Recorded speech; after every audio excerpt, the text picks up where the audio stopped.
Ever wonder why Green Lantern's most powerful weapon was once helpless against a banana? From bizarre weaknesses to sentient math equations wielding rings, the Green Lantern mythology has some of the strangest secrets in comic book history. Behind the emerald glow lies a wild collection of absurd production disasters, comic book controversies, and downright weird abilities. Here are 15 weird facts you didn't know about the Green Lantern ring. Fact 1. The ring was inspired by Wagner's opera and a train lantern. When Martin Nodell created the very first Green Lantern back in 1940, he drew inspiration from two wildly different sources that somehow came together to create one of the most iconic superhero weapons in comic book history. The first inspiration came from high culture Richard Wagner's massive opera cycle called The Ring of the Nibelung, which tells an epic story about a magical ring that grants its wearer incredible power, but also brings a curse along with it. This opera cycle is one of the longest and most ambitious works in all of classical music, running about 15 hours if you watch all 4 parts back to back. And it's filled with gods, heroes, and magical objects that shape the fate of the entire world. The second inspiration, however, came from something much more ordinary and down to earth. Nodell was riding a train one evening when he spotted a railway worker holding up a green lantern to signal that it was safe for the train to proceed.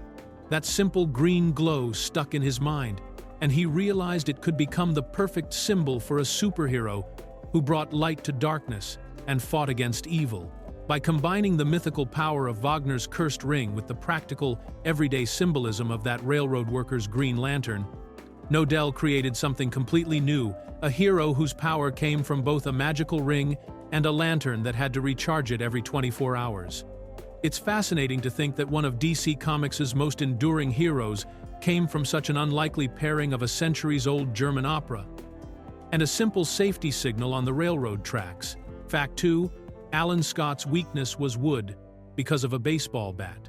The original Green Lantern, Alan Scott, had one of the strangest weaknesses in all of superhero history, and the bizarre part is that he actually created it entirely in his own mind, without even realizing it. Alan Scott's power ring, which could do almost anything he could imagine, had one major limitation that baffled readers for decades: it couldn't affect anything made of wood, which meant that even the most powerful Green Lantern could theoretically be defeated by someone wielding a simple baseball bat or a wooden club. The origin of this weakness is even stranger than the weakness itself, because it turns out that wood was never actually a limitation of the ring at all. In one of his earliest adventures, Alan Scott was caught completely off guard when a criminal snuck up behind him and hit him in the back of the head with a wooden club before he had time to put up his force field. Because the attack caught him by surprise and happened to involve a wooden weapon, Scott's mind immediately jumped to the conclusion that his ring must not work against wood, and since the Green Lantern ring operates by turning the wearer's thoughts into reality, his belief that wood was his weakness actually made it true. For years and years, Scott continued to struggle against wooden objects in his battles, never realizing that the limitation existed only because he believed it did. Eventually, comic book writers revealed the truth that Scott had psychologically programmed this weakness into his own ring through the sheer power of belief. And once he understood what had happened, he was finally able to overcome it. Fact 3. The yellow weakness was actually a fear monster. When Hal Jordan became Green Lantern in 1959, his power ring came with one of the most ridiculous weaknesses in superhero history. It couldn't affect anything colored yellow, which meant that villains could simply paint their weapons yellow or throw a banana at him, and the ring would be completely useless. For over 4 decades, this weakness made no sense whatsoever, and writers offered various explanations over the years, sometimes calling it a necessary design flaw or an impurity in the ring's energy. But none of these explanations really satisfied fans who wondered why the most powerful weapon in the universe would be defeated by a color. Everything changed in 2004, when writer Jeff Johns finally revealed the shocking truth behind the yellow weakness in the Green Lantern Rebirth storyline. It turned out that the so-called yellow impurity wasn't a flaw at all. It was actually a living creature called Parallax, a massive fear entity that had been imprisoned inside the central power battery on the planet Oa for billions of years. Because Parallax represented fear, and fear is symbolized by the color yellow in the emotional spectrum, The creature's presence weakened the green willpower energy whenever it came into contact with anything yellow. This meant that Green Lanterns had been struggling against the color yellow, not because of any design limitation, but because there was literally a fear monster trapped inside the very source of their power. The revelation transformed what had been a silly weakness into a meaningful part of the mythology, turning the yellow limitation into a test that required lanterns to overcome their own fear before they could affect yellow objects. Fact 4. Using a Green Lantern ring actually hurts your brain. Being a Green Lantern might look amazing from the outside, but there's a painful secret that comes with wielding one of the universe's most powerful weapons. Every single time a lantern uses their ring, it causes intense mental and physical pain that they have to learn to endure. This disturbing truth was revealed in the Green Lantern Rebirth storyline when Oliver Queen, better known as Green Arrow, was forced to use Hal Jordan's power ring during a desperate battle against the villain Sinestro. Oliver managed to create a single energy arrow construct and fire it at Sinestro, but the effort left him completely overwhelmed and in agony, barely able to stand afterward. When he asked Kyle Rayner if using the ring always felt that excruciating, Kyle confirmed that yes, it hurt like that every single time, but Green Lanterns simply got used to the pain over years of training and experience. The reason for this constant suffering is that the ring operates purely through willpower, and channeling that much mental energy through your brain to create physical constructs takes an enormous toll on the person using it. Every construct, every shield, every blast of green energy requires the lantern to burn through their own willpower at a rate that actively damages their mind and body in the process. This means that when we see Green Lanterns casually creating giant hammers or complex machines in the middle of battle, they're actually enduring incredible pain the entire time, while making it look effortless. The revelation added a whole new layer of respect for what Green Lanterns go through, showing that their greatest power comes not just from willpower itself, but from their ability to push through constant agony to protect others. Fact 5. The 2011 movie was almost a Jack Black comedy. Long before Ryan Reynolds put on the green suit in 2011, Warner Brothers was seriously considering making Green Lantern into a full-blown comedy starring Jack Black, and the script that writer Robert Smigel created was absolutely wild. By 2004, Smigel had completed a screenplay that would have completely changed the tone of the Green Lantern franchise, turning it into a satirical comedy that poked fun at the entire superhero genre. In Smigel's version, Jack Black would have played a character named Judd, a talentless reality television star who made his living by eating bizarre things on camera, like coyotes, for the entertainment of viewers at home. The story involved Abin Sur's ring selection computer malfunctioning and mistakenly identifying this reality TV nobody as someone worthy of becoming a Green Lantern, which forces Judd to reluctantly join the intergalactic police force despite having absolutely no qualifications for the job. The script included musical numbers, puppet characters, scenes where the hero wore a fanny pack as part of his costume, and at least one moment where villains were trapped inside giant green condoms created by the power ring.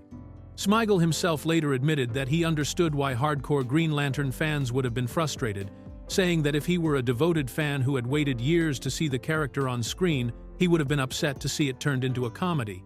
When an early draft of the script leaked online, fan reaction was so overwhelmingly negative and filled with such colorful language that Warner Brothers quickly abandoned the comedy approach and decided to make a serious Green Lantern film instead. Fact 6. The movie's CGI suit was created from the ring. The 2011 Green Lantern film made a bold creative decision that ended up becoming one of the most criticized aspects of the entire movie. Instead of putting Ryan Reynolds in a practical costume like most superhero films do, the filmmakers decided to create his entire suit using computer-generated imagery. The reasoning behind this choice actually made sense on paper, because in the comics, a Green Lantern's uniform isn't made of fabric at all, but is actually an energy construct created directly by the power ring itself. So the filmmakers wanted the movie to reflect that by having the suit look like it was made of glowing green energy rather than cloth or leather. Unfortunately, the execution of this idea turned out to be a disaster that haunted the film from the moment the first trailer was released. The all-CGI suit had a strange rippling effect and looked painfully fake on screen, with weird muscle-like lines that made it seem like viewers were looking through Hal Jordan's skin at his body underneath. and the glowing green mask that covered part of Reynolds' face never quite looked like it was actually sitting on his head the way a real mask would. The end result was that Reynolds often appeared as just a floating human head on top of a computer-generated body, which was distracting enough that audiences spent more time noticing how fake the costume looked than paying attention to the story. The suit became such a laughingstock that Ryan Reynolds himself mocked it relentlessly in his later Deadpool movies, even going so far as to have Deadpool travel back in time to shoot the version of Reynolds who agreed to make Green Lantern in the first place. Fact 7. A sentient mathematical equation is a Green Lantern. The Green Lantern Corps includes thousands of alien members from across the universe, but one of the strangest and most abstract members is DKRATRRR, spelled DKRTZYRRR, who isn't a physical being at all but is actually a living mathematical equation. This bizarre Green Lantern was discovered by a mathematician named Timothy Rye, spelled TIMPHRYE,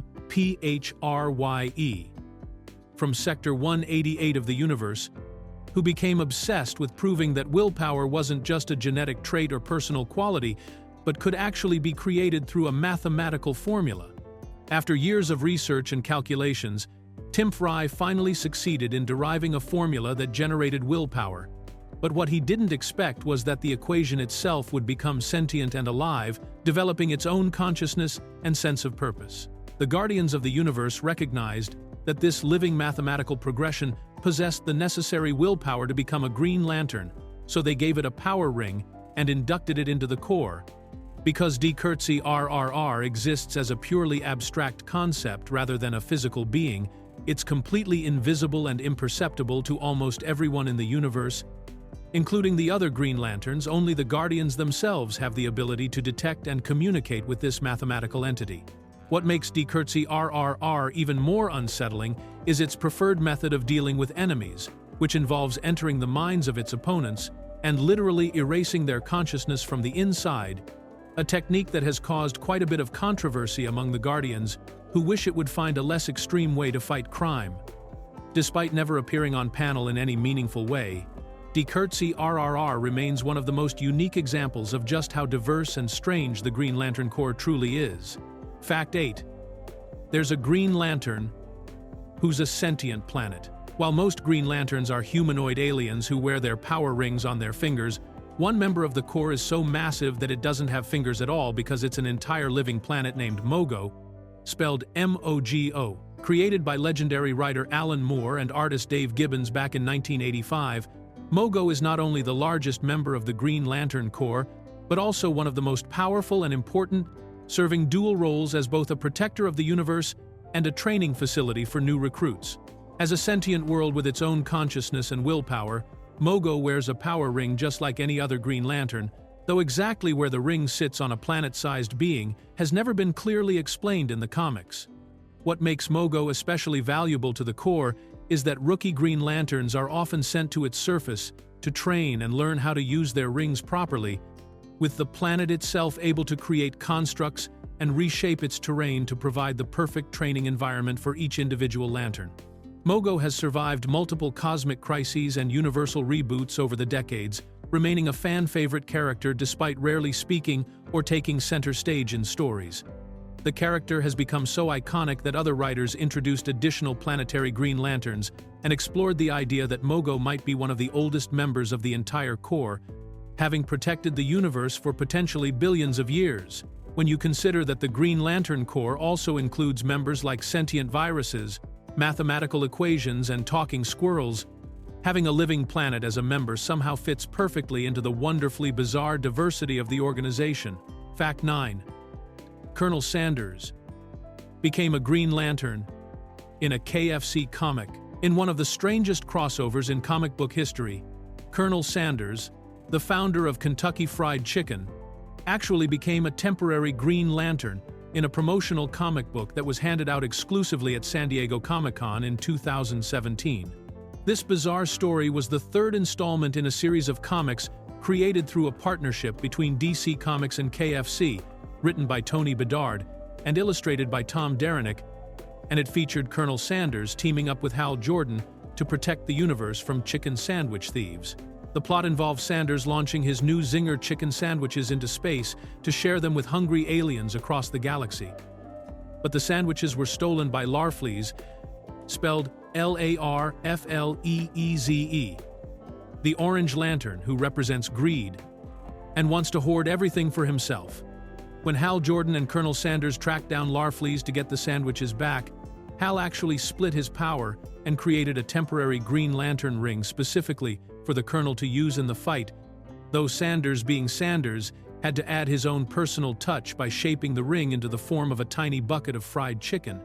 During the battle, Colonel Sanders used his new ring powers to create giant green energy constructs shaped like oversized utensils and chicken drumsticks to fight against Larfleeze. The story ended not with violence but with business, as the Colonel convinced Larfleeze that instead of stealing sandwiches, he could simply own his own KFC franchise and have unlimited chicken forever, which the greedy Orange Lantern immediately accepted as the better deal. Fact 10. The rings can read minds and erase memories. During the Silver Age of comics in the 1960s, Green Lantern rings had some deeply unsettling abilities that would be considered completely unethical by today's standards, including the power to read minds and erase people's memories without their consent. Hal Jordan used these telepathic features of his ring with shocking casualness, treating mind-wiping as just another tool in his superhero arsenal rather than a serious violation of someone's personal autonomy and mental privacy. One particularly disturbing example occurred when both Carol Ferris and Iris West, who were the girlfriends of Hal Jordan and Barry Allen respectively, figured out their boyfriends' secret identities on their own and promised they would never tell anyone else. Even though both women made it completely clear they had no intention of revealing these secrets to the world, Hal and Barry decided that wasn't good enough and went ahead and erased their memories anyway, using the Power Ring's telepathic abilities. The casual way these heroes manipulated the minds of people they supposedly cared about raises all kinds of troubling questions about consent and the potential for brain damage that could result from having your memories forcibly removed. In another instance from Green Lantern issue number 57 in 1966, Hal Jordan used his ring to erase the villain Major Disaster's memory and even installed mental blocks to prevent him from ever revealing the secret identities of both Green Lantern and the Flash.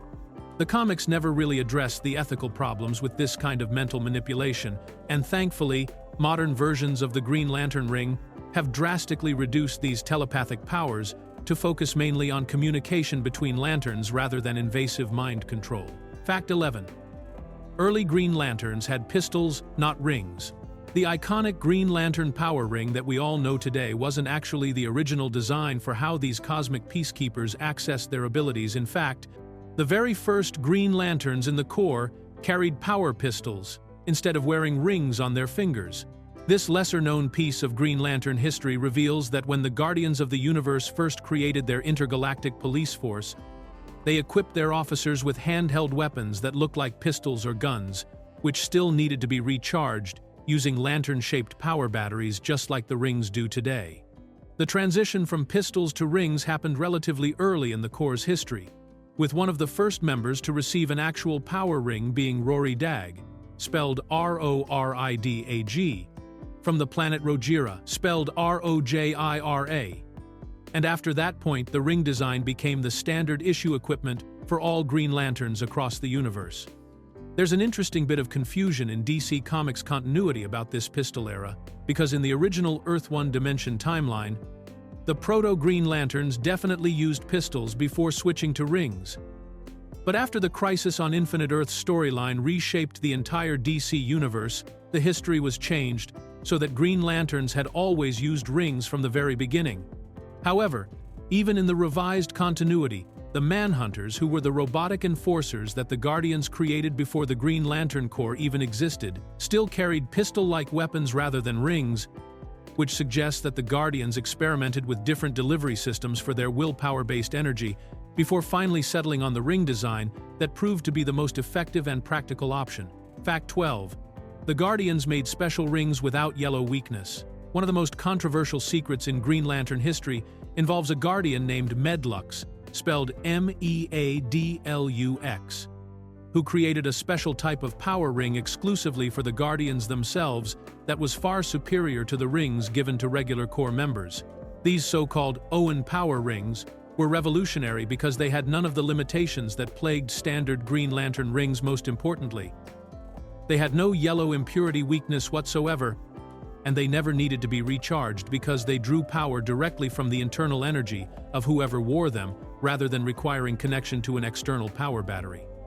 The Guardians kept the existence of these superior rings completely secret from the Green Lantern Corps for a very long time, which eventually led to a massive crisis of trust when the truth finally came out.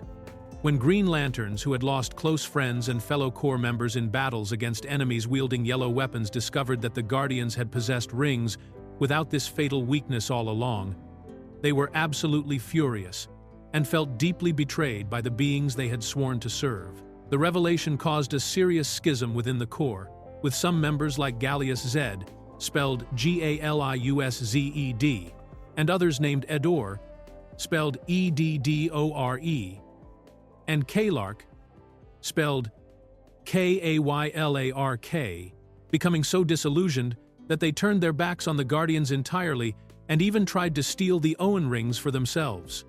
The fact that the Guardians had the ability to eliminate the yellow weakness but chose to let their soldiers continue fighting with inferior equipment raised serious questions about whether the Corps' leaders truly valued the lives of their officers or saw them as expendable tools.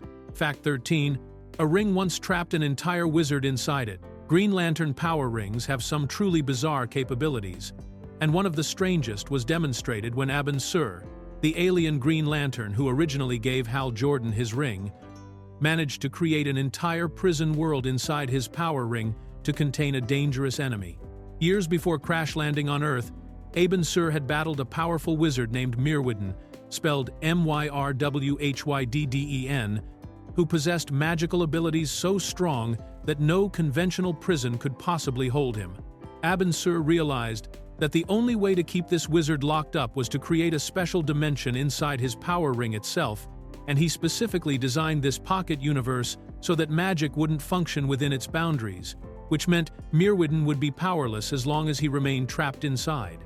The plan worked perfectly for many years, keeping the wizard safely contained within the ring's internal prison world. However, in Green Lantern issue number 26, Hal Jordan discovered that the magical prohibition inside the ring had started to wear off over time, and Myrwidden was beginning to regain his powers while still trapped inside. What made the situation even more dangerous was that the wizard had no idea the ring had changed hands from Abin Sur to Hal Jordan, so when Myrwidden launched his escape attempt, he targeted his attack specifically at Abin Sur, which meant Hal was able to defend against it since the spell wasn't aimed at him. Hal then made the incredibly risky decision to actually enter the prison world inside his own ring, where he confronted and defeated Myrwidden even though the wizard was regaining his magical abilities, proving that the ring could still channel its green energy constructs even within its own internal dimension. Fact 14. Daffy Duck accidentally became a Green Lantern. In one of the most unexpected crossovers in animation history, the classic Looney Tunes character Daffy Duck actually became a Green Lantern in an episode of the Duck Dodgers television series that aired in the early 2000s. The episode, titled The Green Lantern, features Daffy Duck accidentally stumbling upon Hal Jordan's power ring and Green Lantern costume, which transforms him into a member of the intergalactic peacekeeping force despite having absolutely no idea what he's doing or how to properly use his new abilities. What makes this crossover especially memorable is that several legitimate Green Lantern characters appear alongside Daffy, including the massive alien drill sergeant Kilowog, spelled Kilowog, the serious and disciplined John Stewart, the original Golden Age Green Lantern Alan Scott, and even Hal Jordan himself, who was voiced by celebrity comic book writer Kevin Smith in a fun bit of stunt casting. One of the funniest moments in the episode comes when Daffy attempts to recite the famous Green Lantern oath that all Corps members say when charging their rings, but being Daffy Duck, he completely mangles the words and delivers a hilariously butchered version that bears almost no resemblance to the original oath. The episode perfectly captures Daffy's trademark combination of overconfidence and incompetence as he tries to act like a heroic Green Lantern while constantly making mistakes and causing chaos wherever he goes. The crossover worked so well because it allowed the writers to poke fun at Green Lantern mythology while still showing genuine respect for the source material, creating an episode that entertained both casual viewers and hardcore Green Lantern fans, who appreciated seeing their favorite supporting characters interact with one of animation's most beloved troublemakers. Fact 15. The rings were so unstable they could explode and kill you. The modern Green Lantern rings that we see in comics today are relatively safe and reliable pieces of technology, but the very first power rings created by the Guardians of the Universe billions of years ago were extremely dangerous and could literally explode if used incorrectly, killing the person wearing them. This terrifying flaw in the original ring design was discovered in the worst possible way when the Guardians recruited their first 7 Green Lanterns to help fight against a villain named Volthoom, spelled Volthoom, and one of these recruits was a Kryptonian explorer named Jan-Al, spelled Jan-Al, who came from the same planet as Superman. Jan-Al was an earnest and brave young woman who possessed incredible amounts of willpower, which should have made her the perfect Green Lantern, but unfortunately, nobody had warned the early recruits about the dangers of channeling too much willpower through their rings all at once. During one of her first missions, Jan-Al poured so much of her willpower into the ring that it became overloaded and couldn't handle the massive surge of energy flowing through it, which caused the ring to catastrophically explode right on her hand, killing her instantly. The tragic death of Jan-Al taught the other 6 recruits an absolutely critical lesson that they needed to learn how to carefully control and temper their willpower rather than just unleashing it at full strength, because the early rings simply weren't built to handle unlimited amounts of power. This horrible incident convinced the surviving members of the first Green Lantern Corps that proper training and discipline were essential for anyone who wanted to wield a power ring safely, and it also motivated the Guardians to improve the ring design over time to include safety features that would prevent similar overload explosions from happening to future generations of Green Lanterns.